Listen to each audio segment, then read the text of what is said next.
IDTV మన ఉనికి మన వాణి.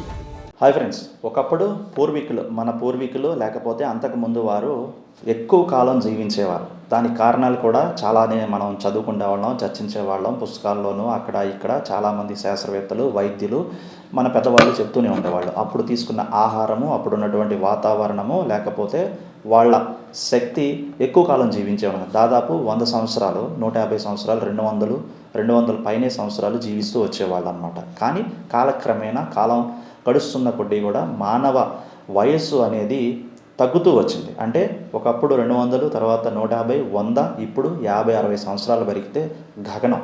కానీ మళ్ళీ జపాన్లో ఉన్నటువంటి ఒకాసా యూనివర్సిటీలో జరుగుతున్న పరిశోధన మళ్ళీ పునర్జీవనం పోయబోతోంది. మానవుడు 150 నుంచి 250 సంవత్సరాల వరకు జీవించగలిగే వాళ్ళు ఏం చేశారంటే ఒక ప్రోటీన్ని అంటే కనుగొన్నారు. ఒక ప్రోటీన్ని వాళ్ళు టెస్ట్ ఇప్పుడు పరిశోధన దశల్లో ఉంది. ఈ ప్రోటీన్ పేరు AP2A1.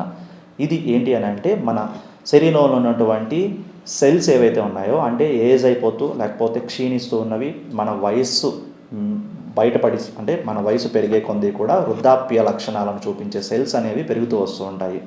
మనిషి వయసు పెరిగే కొంది కూడా ఈ సెల్స్ అన్నీ కూడా రియాక్టివ్, అంటే మళ్ళీ తిరిగి పునర్జీవనం పొందేలాగాను, చనిపోయిన సెల్స్ అన్నీ బతికేలాగాను, లేకపోతే ఏజ్ ఎక్కువ అవుతూ కూడా వృద్ధాప్యానికి దారితీసే సెల్స్ ఏవైతే ఉన్నాయో ఆ సెల్స్ అన్నీ కూడా అంటే మన యంగ్ ఏజ్లోనే ఉన్నట్టుగా చూపించే విధంగాను, అంటే వాటి మార్పు ప్రక్రియలో, ఆ సెల్స్ ప్రక్రియలో జరిగే ఏవైతే ఉంటుందో దాని మీద పరిశోధన చేస్తూ ఈ ప్రోటీన్ని కనిపెట్టారు. ఖచ్చితంగా కూడా రానున్న రోజుల్లో, ఇంకొక కొద్ది రోజుల్లోనే ఆల్మోస్ట్ సోమనాథన్, మన ఇస్రో చీఫ్ సోమనాథన్ గారు కూడా ఒకానొక సెమినార్లో ఆయన రాబోయే రోజులు కూడా మనిషి ఖచ్చితంగా 200 సంవత్సరాలు జీవించే డేస్ దగ్గరలోనే ఉన్నాయి, అతి తొందరలోనే ఉన్నాయి అనేసి ఆయన ప్రకటించడం కూడా ఆశ్చర్యం. ఇంకో పక్క జపనీస్ యూనివర్సిటీ, ఒకాసా యూనివర్సిటీలో జరుగుతున్న ఈ ప్రోటీన్ మీద పరిశోధనలు కూడా ఆల్మోస్ట్ కంప్లీట్ అయ్యే దశకు వచ్చేసాయి. ఖచ్చితంగా వాళ్ళు చెప్తున్న దాని ప్రకారం మనిషి వయసు 100 సంవత్సరాలు పైబడి 250 సంవత్సరాల వరకు జీవించగలిగే పరిశోధనలు వీళ్ళు చేస్తున్నారు. రష్యన్ సైంటిస్ట్ కూడా ఆల్రెడీ ఈ భూమి మీద 200 సంవత్సరాలు జీవించగలిగే మనుషులు జన్మించేశారు, ఉన్నారు అనేది ఇంకొక పెద్ద బిగ్ స్టేట్మెంట్ ఇచ్చాడు ఆయన. ఆల్మోస్ట్ 20-30 ఇయర్స్లో, ఇప్పుడు 15 to 30 ఇయర్స్ మధ్యలో ఉన్న వాళ్ళందరూ కూడా వాళ్ళు అబోవ్ 100 ఇయర్స్, 150 ఇయర్స్ జీవించగలిగిన వాళ్ళే.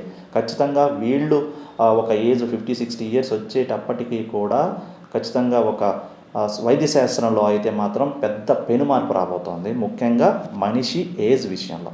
ఈ రివర్సల్ ఫార్ములా అనేది ఎప్పటి నుంచో జరుగుతున్న పరిశోధనలే. అందరూ కూడా ప్రతి దేశంలోనూ కూడా మనిషి ఏజ్ ఎక్కువ కాలం ఉండడం గురించి కూడాను, అంటే 100 సంవత్సరాలు పైబడి 200 సంవత్సరాల వరకు జీవించగలిగే పరిశోధనలు జరుగుతూ వచ్చాయి. తాజాగా ఒకాసా యూనివర్సిటీ రిలీజ్ చేసిన ఈ ప్రోటీన్ మీద జరుగుతున్నటువంటి ఏవైతే టెస్టులు, పరిశోధనలు ఏవైతే ఉన్నాయో వాటి మీద పెద్ద చర్చ మొదలైంది. సక్సెస్ఫుల్గా అక్కడ నుంచి రిజల్ట్స్ రావడంతో మళ్ళీ మనిషి ఏజ్ మీద, రివర్సల్ ఫార్ములా మీద పెద్ద చర్చ జరుగుతుంది. ఏజ్ పూర్తిగా క్షీణించకుండా ఎక్కువ కాలం జీవించేలాగా కూడా త్వరలోనే వైద్య రంగంలో పెద్ద పెను మార్పు రాబోతోంది.